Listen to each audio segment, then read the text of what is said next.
Ready? Ready. Steady. The audience now is so confident when they watch The Fast and Furious because they know we're responsibly picking up where the story left off, and we know that we're dedicated to evolving these characters. It's breathtaking. There's some incredible moments where you can't believe your eyes. When I first joined the franchise, it was about convincing people to come on this journey. And by the time we hit Fast 5, people were actually calling, wanting to be part of this journey. It's like action sequence, fight scene, action sequence, fight scene, action sequence, massive fight scene, massive action sequence. If they've been following it, I think they're gonna be really happy to see how the entire franchise ties together. You get out of the theater and you're exhausted, but at the same time really revved up. For years I've been walking around and people go, where does this Tokyo Drift fall in? I'm like going, I didn't have an answer. Well, now we got it. I don't have to answer that question anymore. It's perfect. You'll just have the ride of a life, and there are twists that you would never, ever think were coming. And just when you think everything's done, it ain't.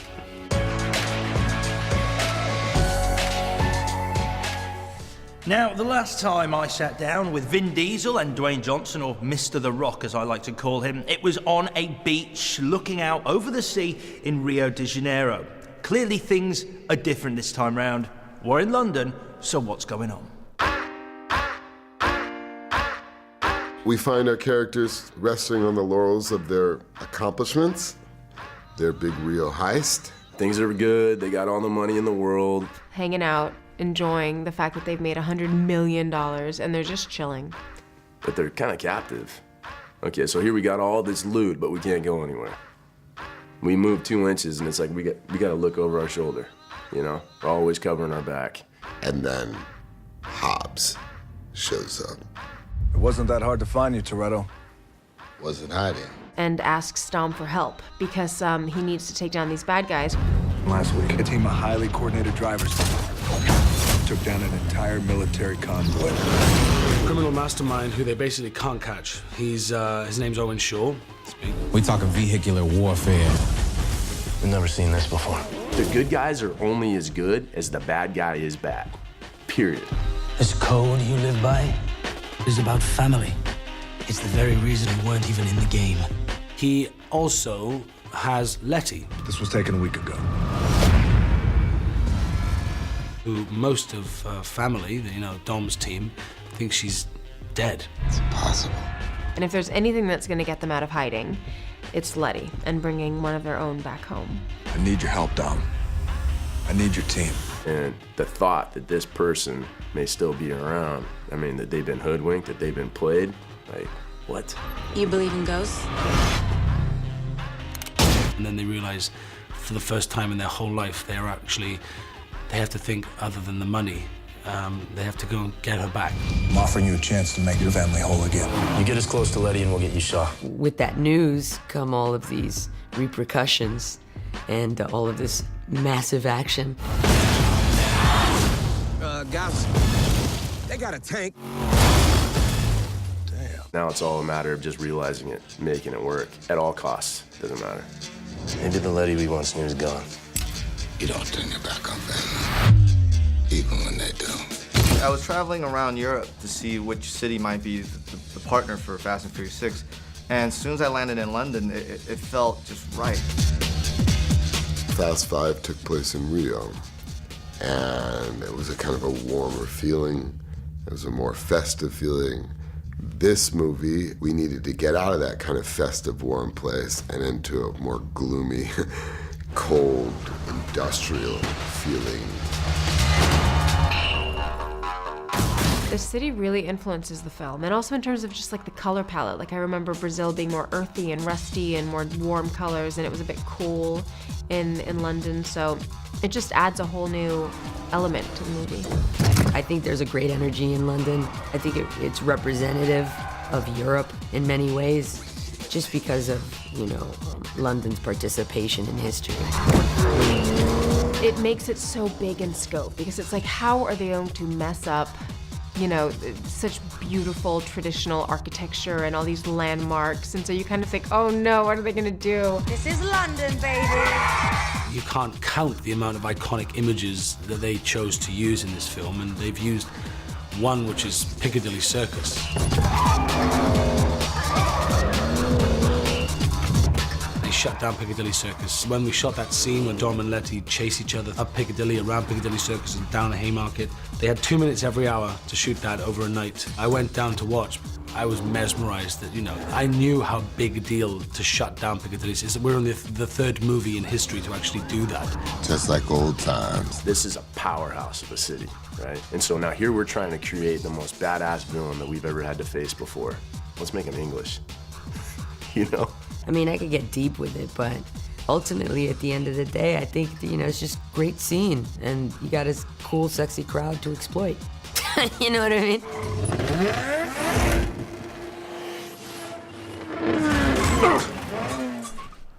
Over 5 blockbusting movies, the Fast and the Furious franchise has taken us to the 4 corners of the planet in search of high-octane thrills. But as the team reassemble in merry old England, they could well be facing their toughest challenge yet.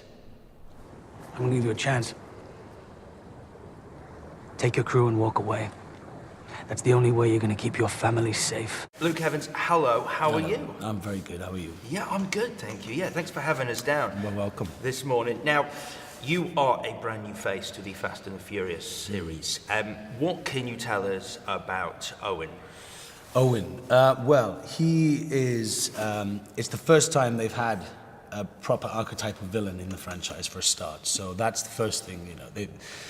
He's ex-military, ex-SAS, special forces. He has a very specialized background. You know, he's been trained to a very high standard, very intelligent. He's basically turned bad.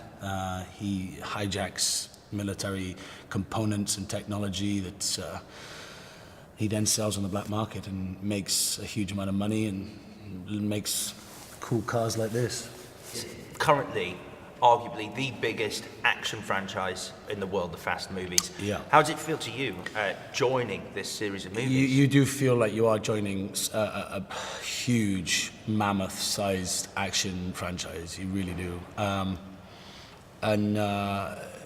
It's nice to join it at this point as well, because I think it's really reaching its pinnacle, and there's such classy action films. I mean, Fast 5 for me was breathtaking. I mean, some of those sequences were just incredible, and Justin knows that he's set the benchmark very, very high, and this one has to match it and surpass it. And, you know, we've got some things designed in this film which are just, I mean, I don't know where they come from, but they work. This actually does what it says on the tin. It was designed to flip cars off the road, and that car there actually did the job, and I've driven this car. I mean, it does everything. It's not a fake, you know, it's real. And that's what's so good about this franchise. So when you went, right, look, I'm on board, I'm joining it. I remember the last movie, set in Rio.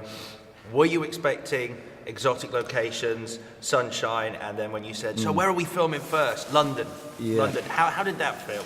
Well, you see, I would have been thinking like that, except I'd spent a whole year in Middle-earth in New Zealand, and which was lovely, absolutely wonderful, but I was missing home so badly that when they actually offered me the role, and I then said, where am I going next? They said, it's in London, and I was like, really? Oh my God, this is amazing. I'm going to be home in London for 6 months. Because every city the films have been set in has brought something new to each individual film. What do you think London is bringing to Fast 6? It's a bit like when you see New York. You just see a little snap of New York and you know it's New York. And London has the same effect. And I can't remember the last time it was used to this extent in an action movie of this size. And they've really, you know, I think we've obliterated a bridge, covered it in carnage, and we've ripped through Canary Wharf and Hackney. We've used some places in Hackney. I mean, so we're really using London to its fullest, and in a very different light to how we usually see London, in a sort of romantic way. It's a proper action backdrop now. Obviously, you mentioned Owen Short, villain. People often say it is more fun. Actors, I've spoken to a lot of actors who go, it's so much more fun playing the villain. And obviously, you've played a hero on numerous occasions. Are you relishing the chance to just be plain evil? Yeah, basically. And I remember reading the script and thinking, God, they'd actually, because I don't play villains often, But you realize that they do actually often have the best lines, and they say the nicest things, and they end up, well, in this one he ends up with one of the hottest girls, and he has these fast cars. Yeah, there's definitely a good villain. A well-written villain is probably as fun to play as anything else you'll ever play. Yeah, it's great. Fantastic stuff. Mr. Luke Evans, always a pleasure Nice to see you, to sir. meet you. Good to see you, man. Take care. This code you live by makes you predictable. In our line of work, predictable means vulnerable. I can reach out and break you whenever I want. Now, normally when I get invited to the set of a major movie production, it involves a lot of travel to exotic locations, which, to be perfectly honest, can get quite tiring. So for this one, I said, look, Vin Diesel, if you want to chat, you come to me. What is it with you? What do you got, a death wish or something? That's what it takes. I just want to race. Might lose your car. Let's do it. Mr. Vin Diesel, as always, a pleasure to see you. How are you? Good to see you, Alex. Good stuff, man. So, here we are. You're back. Like, Fast 5 turned this into the biggest action franchise in the world right now. Dom is back. He pulled off the biggest heist he's ever done. And now, what's he up to? What is Mr. Toretto doing? Now it gets tricky, because now Dom kind of has to face the hardest thing he's ever imagined in some ways. The idea that everything he knows is truth is not. What he accepts as reality is not reality. And that there is someone in the past that is going to force him to grow. And that growing he's doing here, right, in London? Yeah. I gotta say, Alex, and you'll appreciate this, I love London. That's awesome. Tell me why. Tell me I do what love it is London. about this city, because I think a lot of the cities that you've shot in this series have influenced, like, the films in some way, the character of the place. Okay. Would you say? I would definitely say that. There's something special about London. Something personal. As you know, Saving Private Ryan was the first film I had ever done. First time I was ever paid as an actor. And all that happened here in London when I was a New York City kid that had never dreamed of ever going beyond the Hudson River.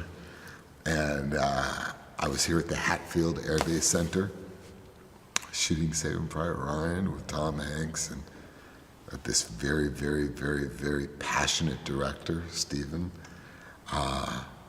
So to come back 15 years later with a monster of a film like this felt good in a lot of ways. The talent here is exceptional. I think that this film will profit from all of the talent in the crew here, the talent in the cast that we pulled from here. Luke Evans has just done an incredible job, and we're really proud of him.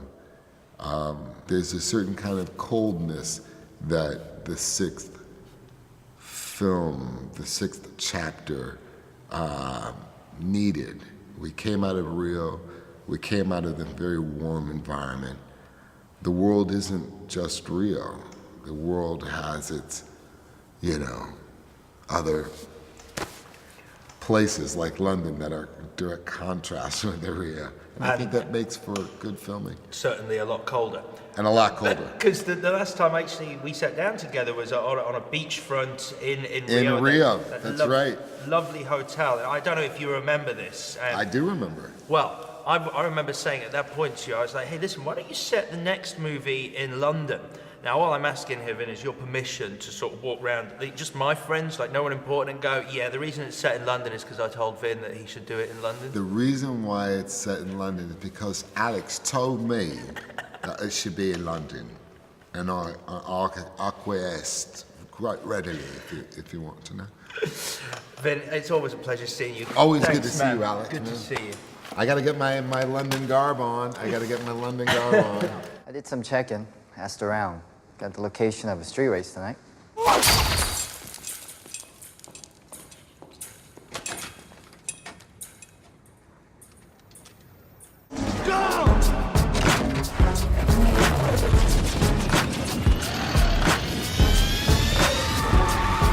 Back in 2001, when the first Fast and Furious exploded onto the scene, it's hard to imagine that even the most ardent fan could have foreseen that come 2013, we'd be sitting here celebrating the 6th movie in this fast-paced franchise.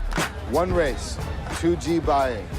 Winner takes all. My agents called me and they're like, there's a cool script, it's called Red Line. It wasn't even called Fast and Furious at the time. And I read, I thought it was fun. I really liked Rob Cohen, I really liked Rob Cohen's ideas, but I had no clue. I didn't even care about cars. I was a New Yorker, so I was like, I'll go take a chance, whatever. Hey, hold on, give me a little closer. It's a head scratcher still. But I stopped scratching my head a while back. I think it was after 5. 4 going into 5, I was like, okay, cool, they want us. And then 5, I was like, wow, they really want us. What are you smiling about? Dude, I almost had you. You almost had me? You never had me. You never had your car. It's crazy because, for a long time you would think that a brand like this would be an outcast. I mean, you've got a bunch of outlaws that are the stars of your franchise. Ow! I smell skanks. Why don't you girls just pack it up before I leave tread marks on your face? That first opening weekend, I think we made like 48 million, which was kind of unheard of. Then we kind of realized, oh, maybe we hit a nerve. Maybe we got something here. I thought it was just an action movie where we were running around with guns and driving cars and a bunch of hot chicks. And I think a lot of people probably watching it way back when thought the same thing. Our demographic, was like 15 to 25? Wow! I mean, that was the reaction. But I think that, unbeknownst to myself and a lot of them, I was like, no. There's actually some themes that were smartly woven into this whole thing, and that's why we're here to this day. I live my life a quarter mile at a time. For those 10 seconds or less, I'm free. How could you not have fun? You get to hang out with really cool people that you've enjoyed over the years, and you get to go to the most amazing locations. I mean, it's like a paid holiday, really. It's a job at times, but no, I do have a lot of fun. I mean, come on, what do? I show up, I drive cars, I still play with guns. I mean, it's like, I never have to grow up. I get to do stuff that we fantasized about as kids, and I've been doing it for 12 years. Ask any racer, any real racer. It don't matter if you win by an inch or a mile. Winning's winning. Now, Dwayne Johnson was a late arrival to the Fast and the Furious world, having joined in just the last movie, but he has followed the tire tracks to merry old England. And if you think, I'm going to be the one to tell him, we drive on the left over here, think again. The crew we're after, they hit like thunder and disappear like smoke. You going alone? You won't ever touch them. Been chasing this guy across 4 continents and 12 countries, and believe me, the last damn place I want to be right now is on your front doorstep selling Girl Scout cookies. Dude, it's great to see you again, Dwayne. Good to see you again too, man. I'm doing great. Look at the size of your arms, man. You're inappropriately dressed again. It's so hot in here, and you covered up. Yeah, that's right. I'm only kidding. To everybody out there, it is really cold in here. Luckily, I have a heater right here, so he's appropriately dressed.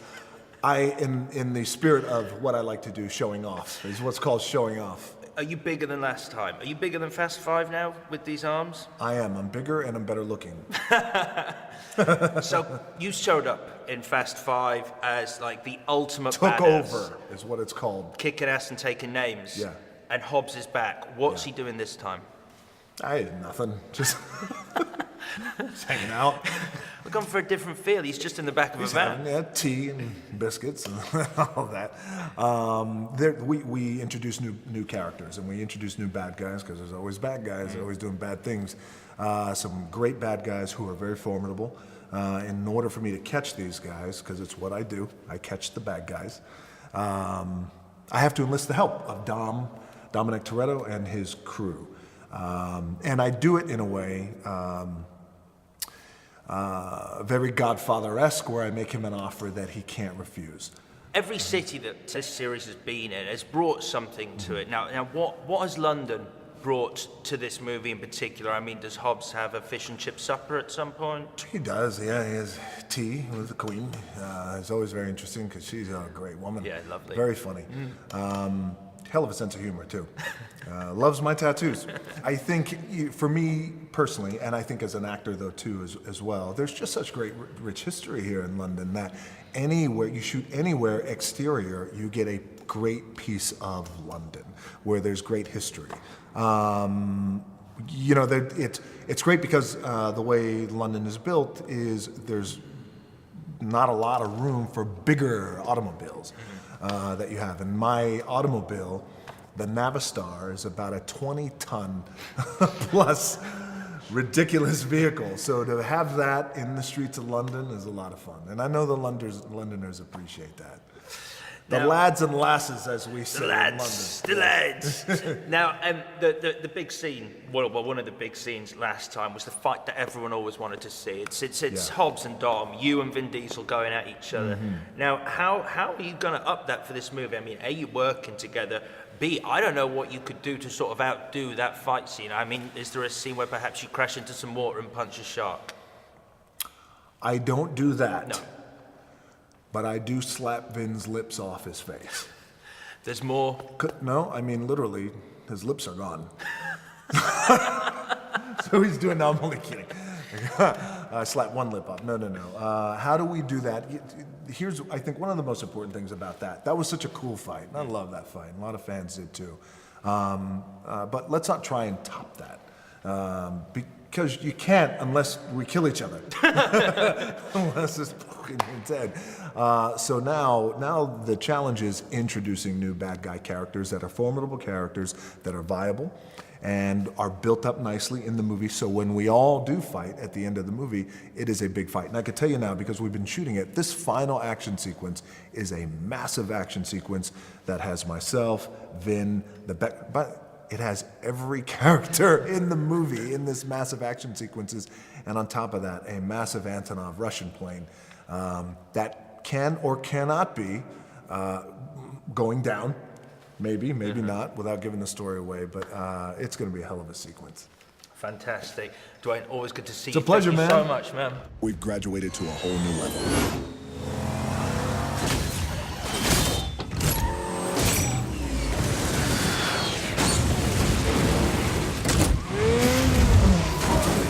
So that is behind the scenes on the latest Fast and the Furious movie, all wrapped up. But something tells me my drive home isn't going to be anything like the film.